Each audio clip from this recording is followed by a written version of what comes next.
Hello, friends. Welcome to the Peace and Power Ukraine podcast, a place to discuss all aspects of policy related to Ukraine. Ukraine sits at the crossroads of modern history, where East meets West and freedom meets totalitarianism.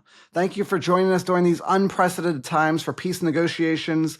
Really, the entire world is wrapped up in this, and we want to, as always, bring more light than heat. Dig a little deeper each episode with public policy experts from across the spectrum.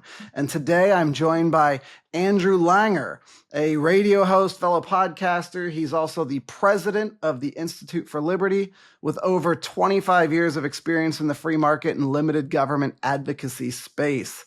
He's testified before Congress 24 times, taught at the collegiate level. He's been published everywhere, including Fox News, Town Hall, National Review, a seasoned broadcaster. He hosts Andrew and Jerry Save the World and also Federal Newswire's Lunch Hour. Andrew holds a master's in public administration from Troy University and a degree in international relations with a concentration in Russian studies from William and Mary. Да, конечно, я говорю очень немного по-русски.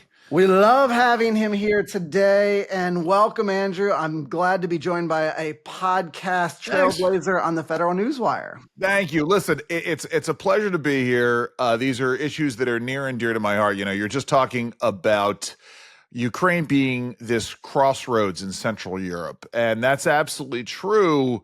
It plays a very personal role for me. My family, while not from Ukraine, is from a part of northeast Romania called Suceava County, which is in Bukovina. And of course, Bukovina straddles the Ukrainian-Romanian border and went back and forth. The whole area, obviously, you know, before there was even a Russia or before there was a Ukraine or Moldova or Moldavia, et cetera, there were all these little duchies and principalities and small kingdoms. So this is an area that's near and dear to my heart. Very good. Well, as we record today, we're getting word that there's going to be additional negotiations in London.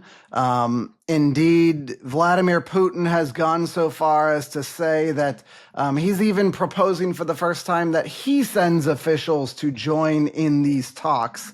They were talks that were going to be held with the U.S., with the United Kingdom, France, so forth. So how do we view Vlad's offer to, he's really going out there on a limb after his amazing Easter ceasefire with all of the, real solid, moves that he made there. Right. How do we view this, Andrew? Well, listen, I mean, at some point in time, Russia's going to have to come to the table, and so might as well be now. The reality is that this has been a bruising war, a war that Russia did not expect was going to take as long as it did. A war that they can only undertake because of feckless American leadership at the time, knowing that America wasn't going to do anything about it. And here we are now, just about 100 days into the new presidency here in the States. Obviously, America has a very complicated relationship with Russia right now. But the reality is that Putin knows that Donald Trump is not playing around when it comes to trying to get stuff done here.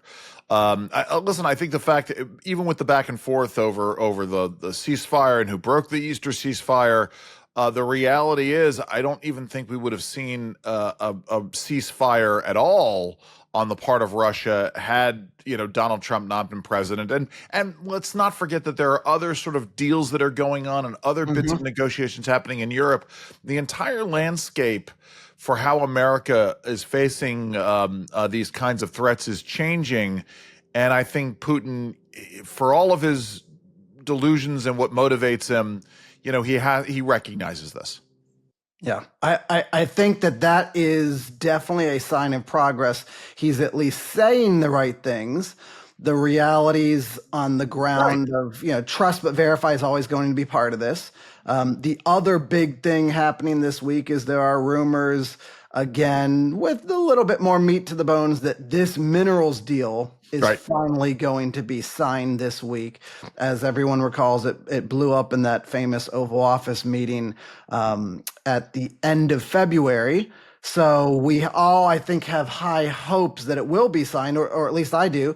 Tell me, do you agree? Is this actually good for Ukraine? Well, I think at the end of the day, it's the deal that had to be made in terms of ensuring that America's interests in helping to promote whatever future for Ukraine happens actually happens, right? I mean, that's probably this fundamental change, and maybe it's the fundamental difference between the last vestiges of Democrat progressive foreign policy in the United States, right? For the longest time, probably for more than the last half century, America's foreign policy, when Democrats have been in charge, has been about doing what we can without any kinds of strings attached, promoting whatever the interest is that we're swooping in to save, without any thought to, well, how does this benefit the American people? And I know we all would like to think that America is this great magnanimous nation, and we are. I mean, obviously, we're a nation founded on an ideal.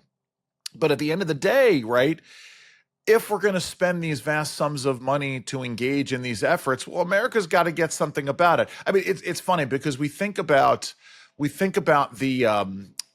criticism that the left levied against both Bushes, George W. and George H.W., the concept of no blood for oil. I get that, right? But at the end of the day, obviously, if we're going to go in there and protect the interests of Kuwait, or if we're going to protect the interests of freedom in Iraq, vis-a-vis, or if we're going to surround Iran, obviously the American people should get something out of it, right? If our sons and daughters are going and if we're shedding our blood. So, here we have one thing that Donald Trump can point to that serves America's interests in terms of protecting an independent Ukrainian state. And that's got to make Vladimir Putin sit up and notice. Again, setting all of the supposed justifications aside, the reality is that Putin knows that if these mineral rights and resources are not going to be his, and that America is going to be protecting that interest, that's going to make him come to the table.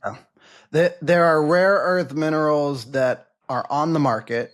Russia and China have a huge role in that market. This puts us on the side of the Ukrainians for the long term. It seems to me that's a huge win. But then the other part of this, tell me, if this deal is done, then isn't this a bridge for Zelensky and Trump to have some common ground? 100%. Finally be on the page together. And let me sort of take a couple of steps back here. And let's just say, we weren't really talking about rare earth minerals in the early 1990s.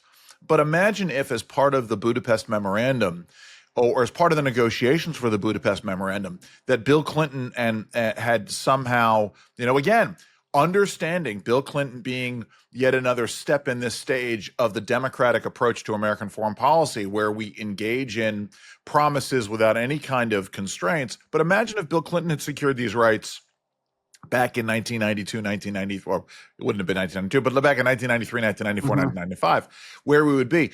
And here's the thing about the rare earths, right? This is something that I've worked on for many, many years, in the public policy work. I came in for a lot of criticism from folks back in the 2012, 2013 timeframe because I supported America joining in something called the UN Convention on the Law of the Sea Treaty, because of that race for these rare earth minerals and where they are underneath the seabed. I felt that it was in America's best interest to go and do that, right? Putting an America first policy. But this is something that we've been in a race. We've been in a race for a long time, and to find these minerals in areas where you don't have to go under the seabed. That's an important thing. Yeah. Let me draw a comparison in the Middle East and see if you agree. We saw with the Abraham Accords that Saudi Arabia then there was this paved path to have a relationship with Israel because Right. so many of its neighbors began to build a strong relationship. Saudi seemed on the precipice of having a relationship, a direct relationship with Israel for the first time. Then October 7th happened Right. to blow that up, to Right. stop that In a very relationship literal sense. from happening. Yeah. We have this potential mineral rights deal between the US and Ukraine happening now. Is there something in that where Russia is going to want to blow up that deal? Is that maybe why this week Putin's like all of a sudden, okay, I'll send direct representatives. Let's talk. Is there something more where But this is right. a strategic threat? That's the nature of sort of having a better understanding of how we should be engaging in foreign policy and how we use economics with regards to conducting our foreign policy. At the end of the day, right, it would be wonderful if the United States gets whatever this great mineral rights deal is.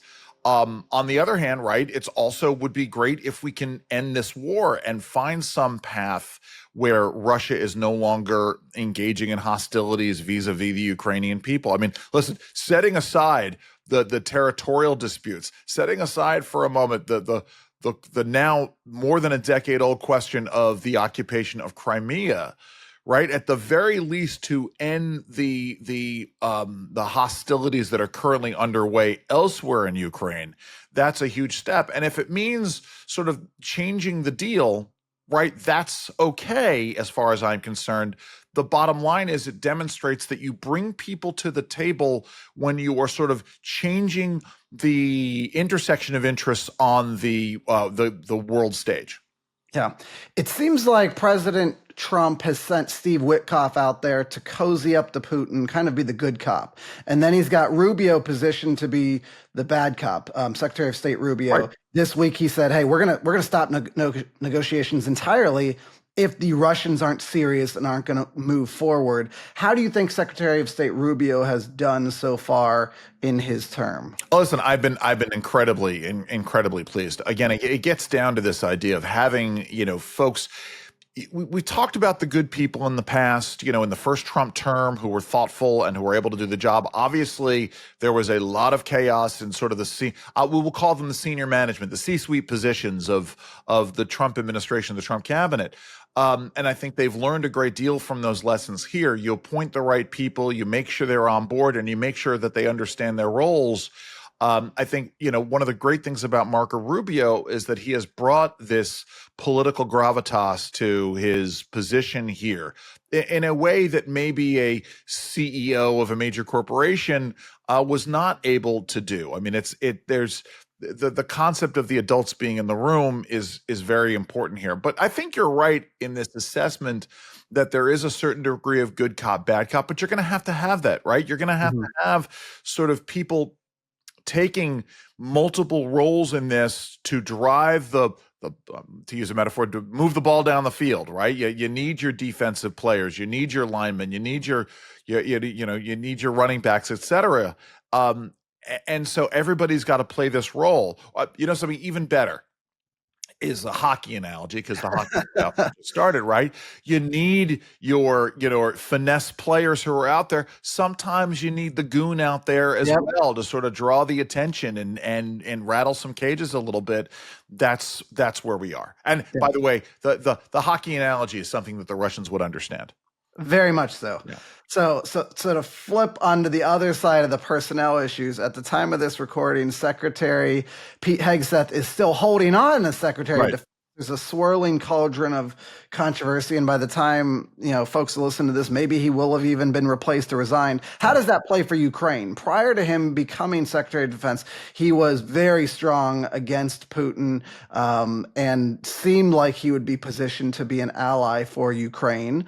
Clearly antagonistic to Europe, but maybe an ally for Ukraine. Is this a concern, or could there be an upgrade for the purposes of Ukraine? Listen, I think my concern is more macro geostrategic than anything else, because like anything, the internal politics of the United States, obviously, we've seen the back and forth. It used to be that our politics would stop at the water's edge. Obviously, that has not been the case for a number of decades now. the left wants their scalps with the Trump administration. And when they set their eyes on something, like when they smell blood in the water, or when they see the weak member of the flock, right? They will move to pounce. The problem, of course, is that this gets projected onto the world stage and it emboldens our enemies. I think you're right on two fronts, right? It's a Hegseth being at least nominally strong against Russia and strong against Putin.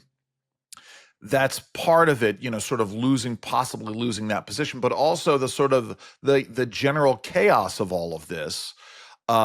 It telegraphs to folks like Putin that things are not entirely unified here. That disorganization smells of a bit of weakness, and that's a problem. Yeah. All right. New analogy. We've been talking about the warm-up bands. Let's get to the main act. We've had the talked about Rubio, talked about Hegseth. Now let's talk about Trump and Putin. Yesterday, there was a press conference where Trump was put on the spot and said, aren't you being played by Putin? And, he responded, hey, this isn't my war. It would have never happened if I were on duty as commander in chief, and I'm just trying to bring peace to this situation.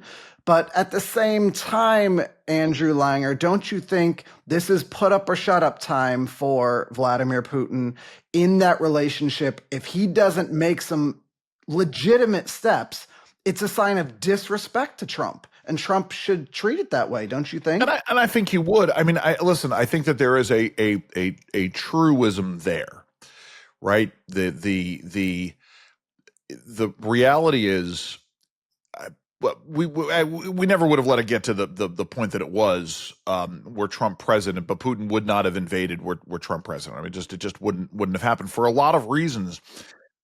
This has been the leftist press and the leftist political science and international relations establishment consistently saying this with a total disconnect from reality, right? Which is this idea of Trump is being played by Putin and has been played by Putin, when, of course, we watched during the first term Trump being strong vis-a-vis Putin, and this invasion not happen, especially given what happened in 2014 and given the signals that Barack Obama sent during the 2012 campaign, to Russia, telling Mitt Romney the Cold War wants its foreign policy back, or the 80s called and it wants it for its foreign policy back. But yeah, I mean, this is exactly it. I mean, listen, would it have been great if Donald Trump could have delivered on the promise? And I think it was a fanciful promise to have ended this war within the first couple of days of him taking office. That being said, I think it's something to be said to get Vladimir Putin to the negotiating table within the first 100 days, or at least signaling he's coming to the negotiating table within the first 100 days. That's important. I mean, again, keeping in mind where we are now on what, year 3, right? We're about to past the year 3 anniversary in February. Thank you. Yeah. It all blends together. Of the full scale invasion. I mean, as you mentioned, going back to Crimea, that's 11 years. I mean the full scale invasion. I mean, keeping in mind the plan, Russia's invasion plan, and how for them they would have had it over within 2 weeks, except they couldn't do it. So it's all about degrees and recognizing the reality of what's on the ground. This stuff takes time. In the same way that Russia was not able to take the country in 2 weeks, this is not going to take 2 weeks, 2 months. We can get this hammered out, but it's never as simple as one might hope that it would be. All right. We all wish that we would have had a real ceasefire at Easter that would have been permanent.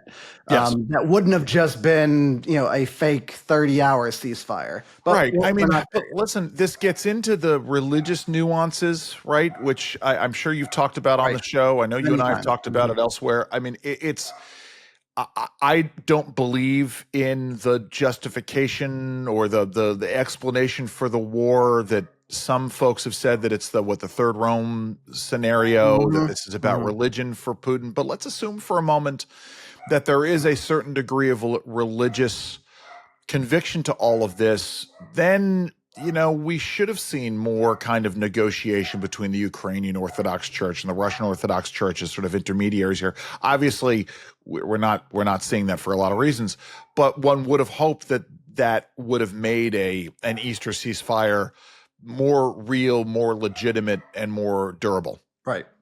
Clearly, Putin is motivated by Ruski Mir and this concept of bringing back the great empire. Religion is a part of that. How much he believes that in his heart, no one will ever know. But clearly, the religious filter is part of why he is going forward. My question is he stuck economically? 1 out of every 3 rubles are being spent on war production right now. Right. His entire economy has been built around war production and then energy. And if oil prices drop, how does all of this swirl into the mix? Listen, I have been saying this since the war began. I think you know this. I went to a very leftist high school up in New York. Maybe you don't know this. No. I went to a very progressive high school up in New York, and every other year they bring a group of students down to CPAC. And a couple of years ago, I always talk to the group of students. In fact, this CPAC, just so everybody understands, they brought, I want to say almost 70, at least 60 students came down, which is huge.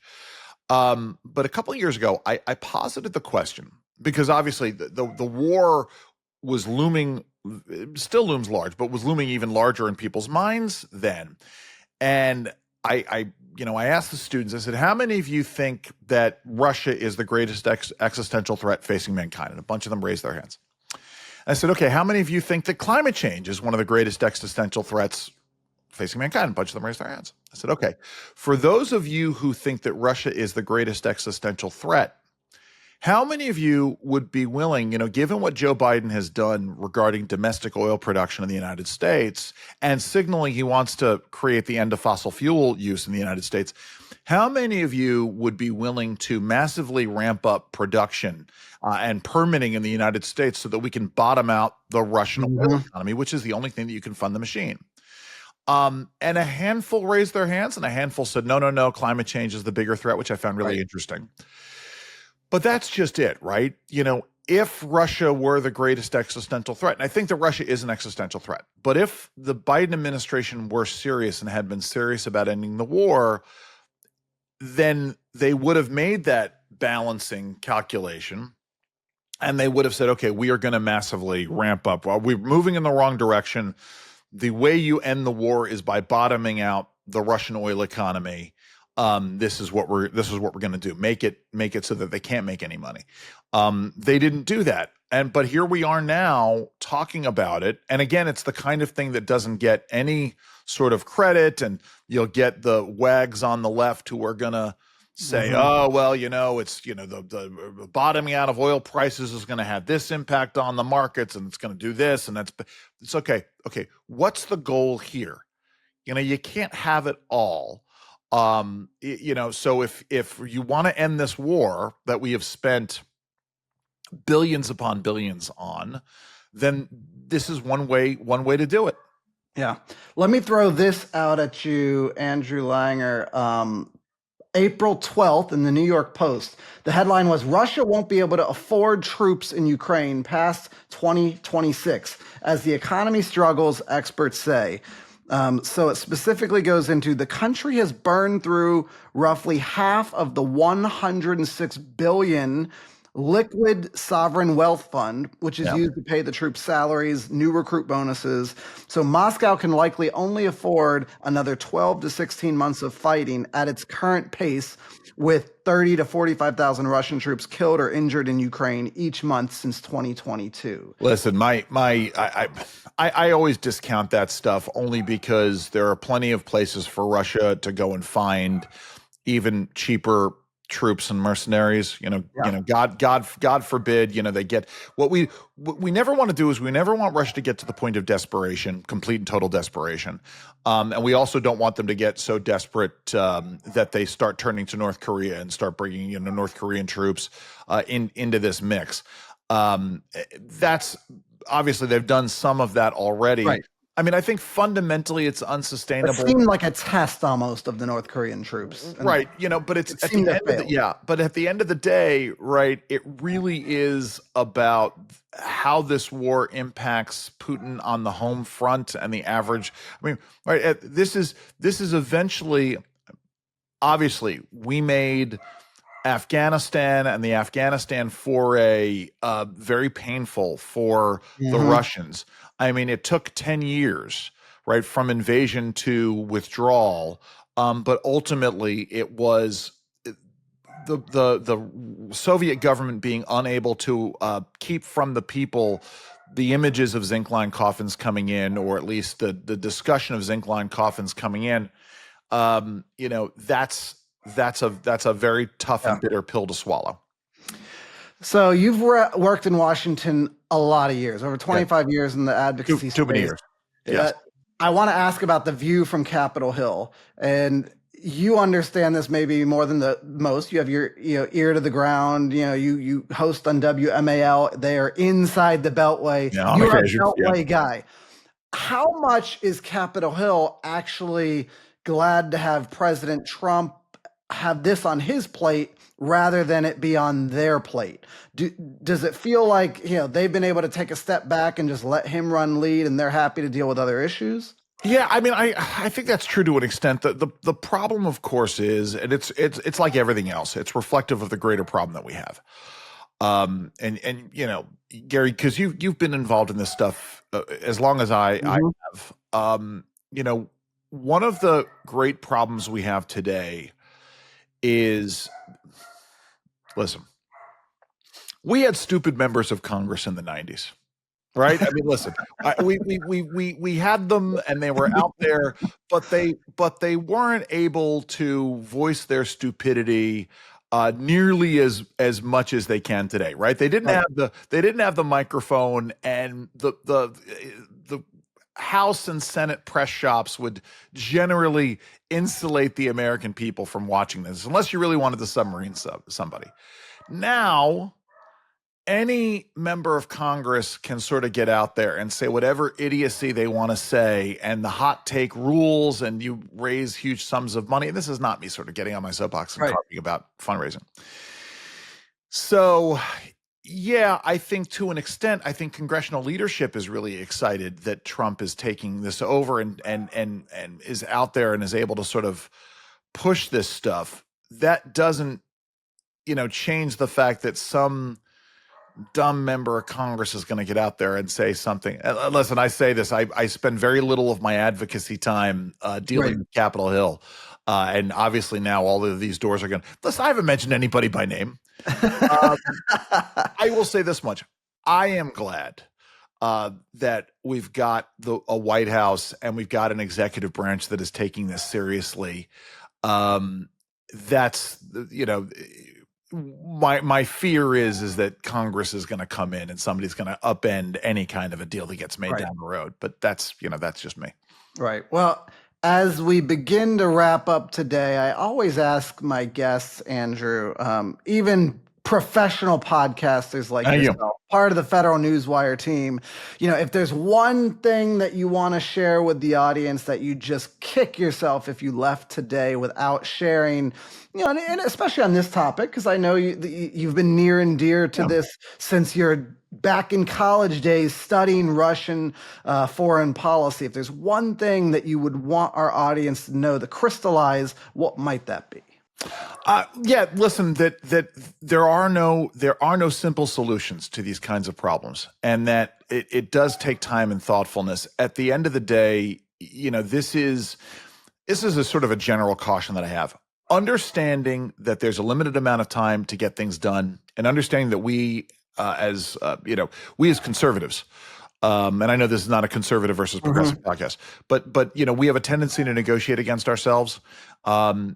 but we have to recognize that a certain degree of deliberation has to go into all of this, and that there are going to be compromises that have to be made. That's the nature of negotiation. I give something in order to get something, and I'm going to get something, so the other folks may have to give up on their position. And we can't blow things up because we didn't get everything in our deal. Oh, and let me add about this. To quote the great Tyrion Lannister from Game of Thrones, we negotiate with our enemies. That's what we do. We don't have to negotiate with our friends. But you have to sit down across the table with folks with which you have enmity, and it doesn't make you weak or less of a person. It's just the way that it has to be.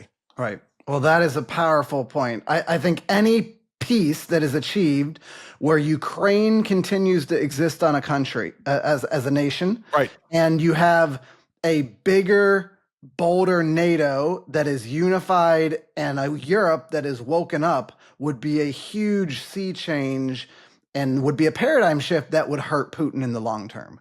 And that's an understanding I think that our audience needs to understand, but there is, like you said, no perfect peace. There will be things in however this concludes where all of us are going to have heartburn, and it's going to be difficult morally when you think about who the aggressor was and all of that. Right, absolutely. But listen, at the end of the day, we all want peace, and mир в наше время, as the Russians would say, peace in our time. All right. Indeed. Thank you, Andrew Langer, for being here. Always. Where can folks find you and subscribe and all of that? Best place to go is find me on, I still call it Twitter, everybody else calls it X, at Andrew_Langer. You can find the work that I'm doing with Institute for Liberty. And I have, my affiliation with CPAC, but, for this kind of a podcast talking about these issues, my Institute for Liberty affiliation is the one that works. But if you follow me on X, you find the work that I'm doing on regulation, the various podcast things, whenever I'm appearing on the radio. So go and check that out at Andrew_Langer. All right. Thank you, Andrew Langer, an American hero, great conservative leader. Thank you, sir. And a man of impact and influence wherever you go. Thank you for being here on the Ukraine Peace and Power podcast. We appreciate you joining us. We'll see you all the next time as we continue to pray for a peace in Ukraine.